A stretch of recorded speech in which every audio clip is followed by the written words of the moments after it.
So recently we've had some people send in some questions on our chat line, on the page, on the group, via emails, and so I'll just go through some of these questions for you.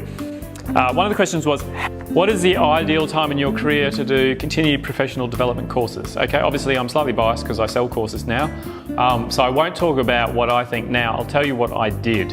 When I graduated, I thought I knew everything, and so I did basically no courses of any significance for 6 years.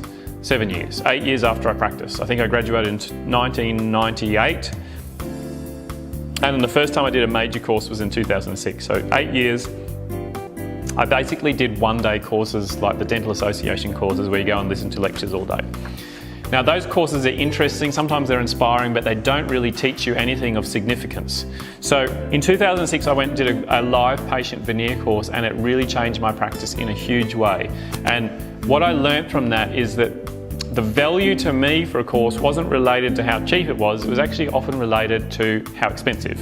And so I went through a stage from there where I wouldn't do a course if it was less than 2 days or less than $2,000. That's because the courses that I did that were expensive, hands-on, multi-day courses had a huge impact on my skill level, on what I could achieve, on the procedures I could do, such that they're actually more value for money than cheaper one-day lecture courses. So basically I went through a stage where I only did that. So I went to the States in 2008. I think I went to the States 5 times in 1 year for various different courses, implant, treatment planning, soft tissue grafting courses, orthodontic courses, all sorts of things, all hands-on courses or intensive seminars. In that time, my income, in those 3 years, I think my income nearly doubled. Okay, so it was well worth it to me. And so I found a huge thing.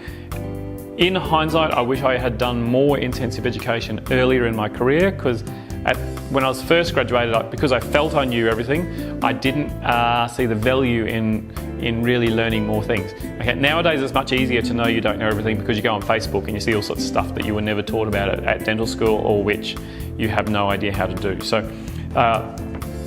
in my experience, I wish I had done more courses earlier, because I would have earned more, basically. I wish I had done practice management consulting earlier, but once again, I thought I knew everything about practice management, and so I didn't go and learn. I actually had a consultant in my practice help us set up all the systems. So when people come to our practice now, they think that it's all perfectly running and efficient because of me. It's actually not. I'm hopeless. It runs efficiently because all the team are very organised. I'm not. And it's like that because we had Platinum Professional Development come in for 3 or 4 years way back, okay? We haven't had them in for a long time or done other things because I've kind of moved on to a different stage of my career, but that's why our practice runs so smoothly.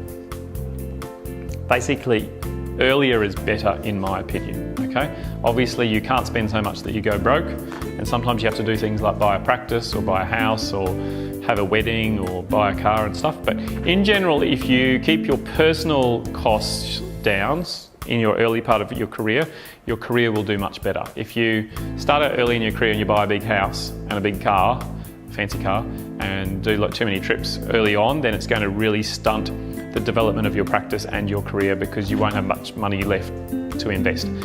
I found that the best investment for me, I bought technology for the office. I did consulting for the office, but the best investment for me in that early part of career was the money I spent on courses to learn new stuff, because it inspired me, it gave me energy, I learnt new things, I could do new procedures that I couldn't do before, higher value procedures. That was me personally, but other people may have a different, everyone is different. If you're not like me, then don't try and be me.